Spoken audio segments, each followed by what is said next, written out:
This could be the end of Spider-Man.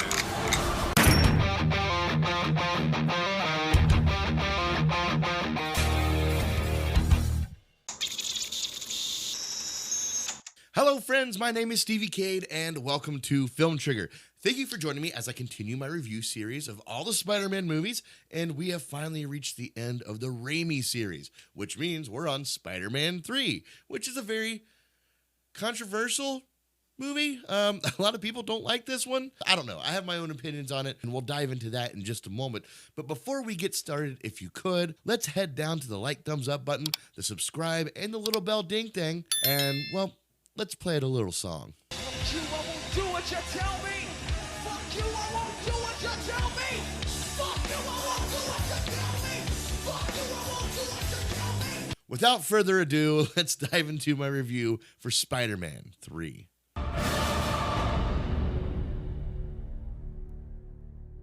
Okay, as I said, this was a very controversial movie. A lot of people didn't like it. Some people love it, but the people that do love it still kind of understand why people who don't like it. Before we dive into what I do like about this film, I do want to give an honorable mention to Bruce Campbell. I've enjoyed your cameos all throughout this series. Thanks for making these movies just a little bit more fun. Appreciate you, man. All right, let's dive into what I like about this movie. The visual effects have really stepped up, and that's not a budgetary thing. With a lot of movies, you'll get movies that didn't have a big budget, and then as they get a bigger budget, the visual effects get better. This is one of those movies where the visual effects just happen to be getting better as the sequels kept coming out.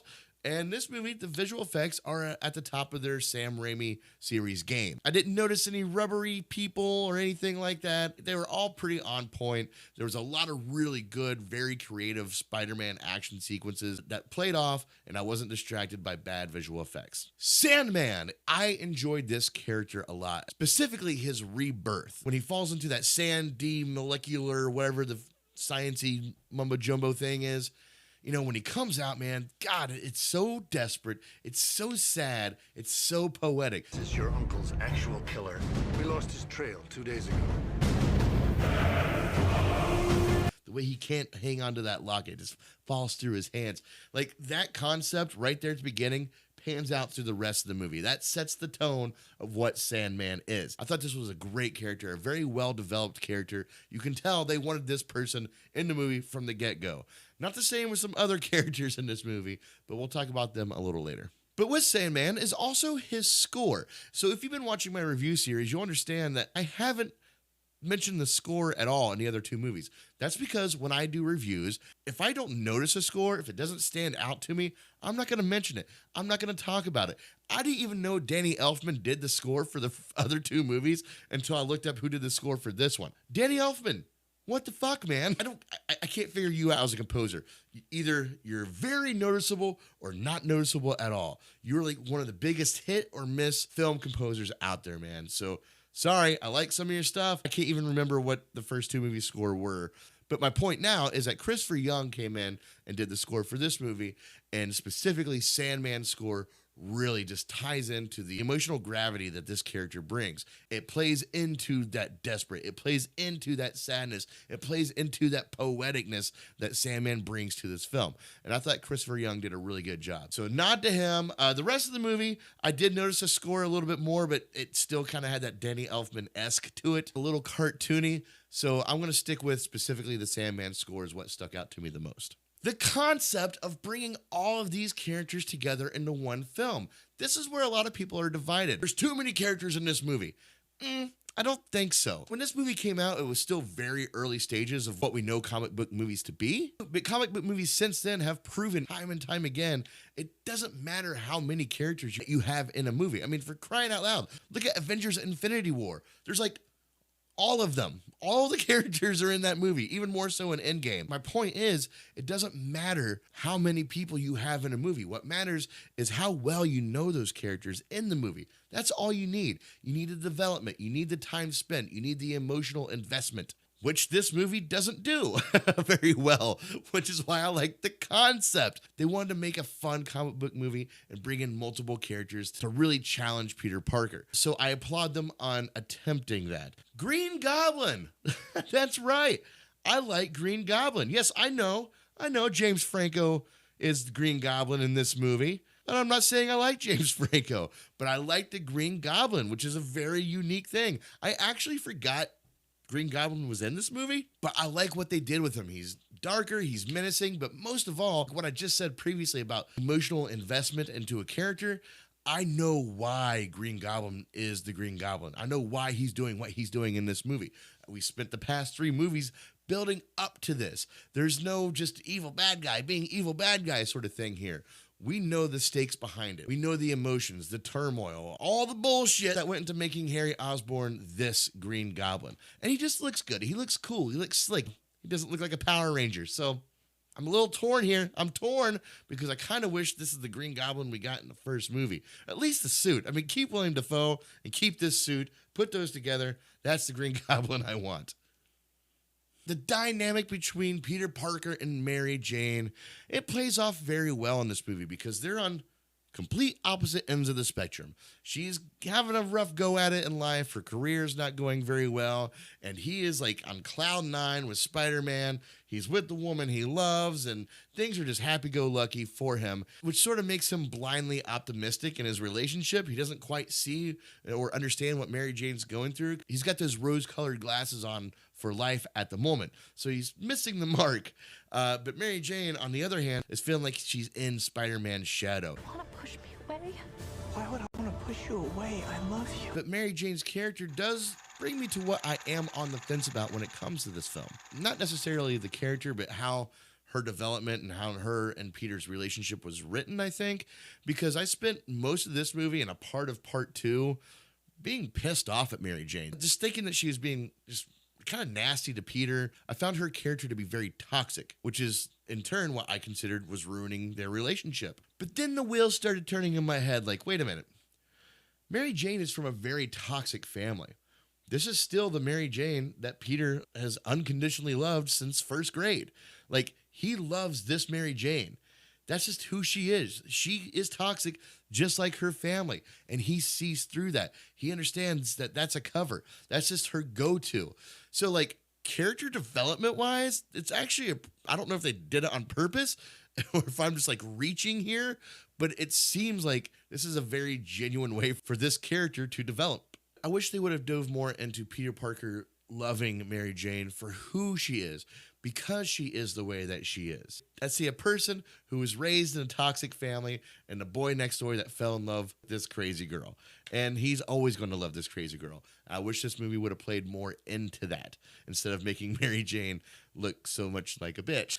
The black suit, it rocks. As a matter of fact, yeah, the black suit, take the black suit itself visually and put it on what I like. It should have been on my what I like list. I didn't think about putting it on there until just now, but yeah, it's going on what I like. But what I'm on the fence about when it comes to the black suit is what exactly does Peter Parker think is going on with the black suit? Like, I'm really confused about where his mind is of where this black suit came from, what it's doing to him, why it exists. Not just the black suit, the symbiote, everything, it just seems so shoehorned into this movie. And Peter does not question anything about it. He takes the little goopy symbiote thing to Dr. Connors, and that's it. Let Dr. Connors mess with it. But he doesn't seem to actually give a crap about what it is, where it came from, why it came from anywhere. And he doesn't question the black suit. Revenge is like a poison that can take us over. And before you know it, can turn you into something ugly. And the black suit makes me question, is the symbiote the suit, or is the symbiote attached to the suit?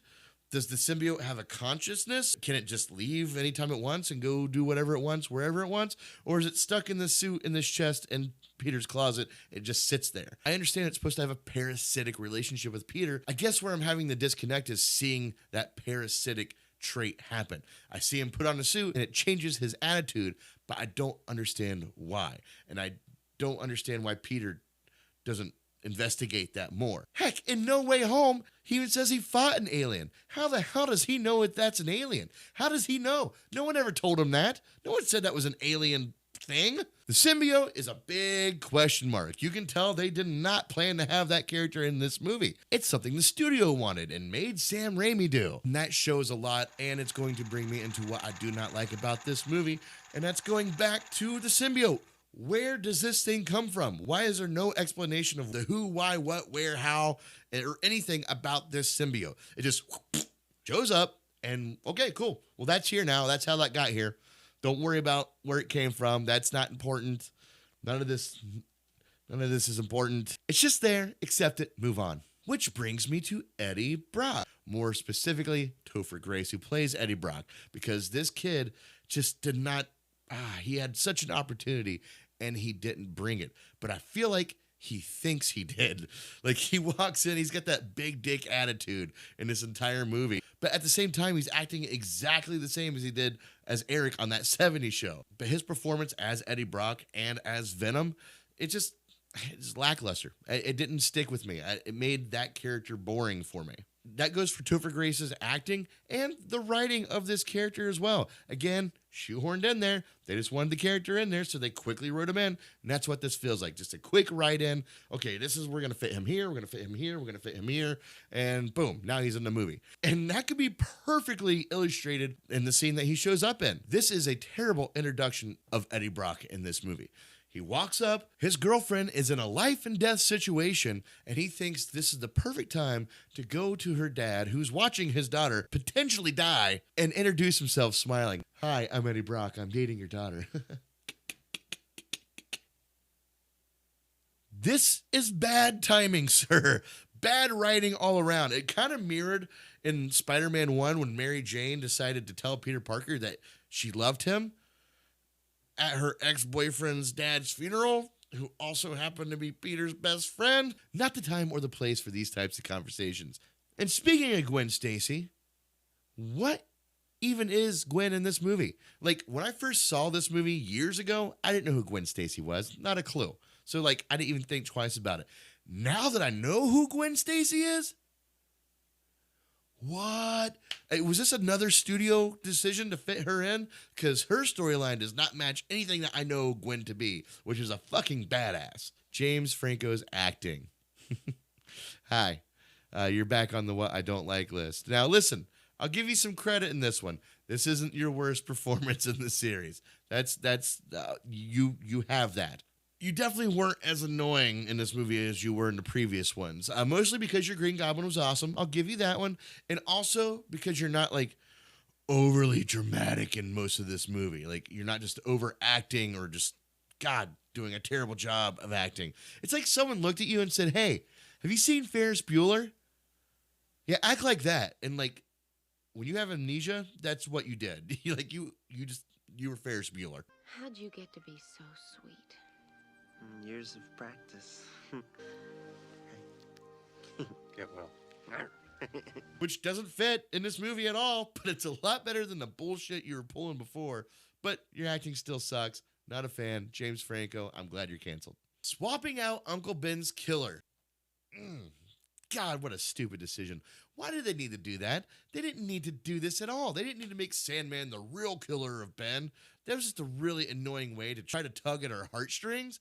Even though we've already done that. We did that 2 movies ago. Don't play the hits, man. just give us something new.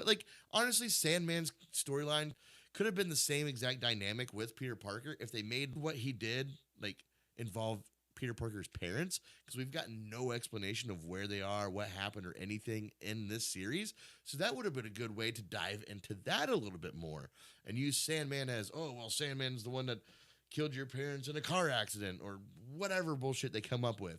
My point is, using him to be Uncle Ben's killer after we already did the killer thing, that was stupid. And I know, I already said Sandman is on my what I like list, and that was more his storyline. But there's one concept about the Sandman that I just can't get behind in this movie. And that's the line, I'm not a bad person. I just have bad luck. No, you're a bad person. You robbed the wrestling place over $3,000 because you have bad luck. Yeah. You're carrying a gun because bad luck. Yeah, you got bad luck. Uncle Ben is dead because you have bad luck. Man, why didn't you just tell Peter, I'm sorry, your uncle's dead. I just have bad luck. Actually, you kind of did. Now that I think about it, your whole bullshit story of then the gun accidentally went off. Yeah, bad luck. Poor you. World's smallest violin. Get out of here with that bullshit. overall, this movie was a roller coaster. It really was, because there are a lot of things that I do enjoy about this movie, and it's visually fun to watch. Where it lacks in character development, it kind of amps up in its visual effects. Writing's not great. Topher Grace joins James Franco in bad acting. Studio executives got involved, and now we have other storylines that don't need to be in this movie. But it's not a terrible movie. Like, I did enjoy myself. It's one of those movies where I just chalk it up, turn the brain off, look at visual effects that are fun. Sandman, which was really cool. Sandman looked badass. The Spider-Man action scenes are on point. The storyline between Mary Jane and Peter Parker is emotional. And Green Goblin's cool. All right. So there's good things and there's bad things. And for all these reasons, I'm giving this movie a C-. Oh, it was great! Well, it was pretty good. Well, it wasn't bad. Well, there were parts of it that weren't very good, though. It could have been a lot better. All right, well, there you have it. My review of Spider-Man 3, which also concludes the Sam Raimi series. Tell me, what do you think of this movie? Let me know in the comments below. And also, are you as excited for the Amazing Spider-Man review as I am? Oh, I've been waiting years to do this review. If you know my channel at all, you know that the Amazing Spider-Man is my favorite Spider-Man movie. But that was before I started rewatching all these other movies. So let's see how it lands. That video will be coming out within the next week. Be sure to check out some more of my videos. And as always, stay trigger happy, my friends. Peace. The suit. Where'd this come from? The power. Feels good.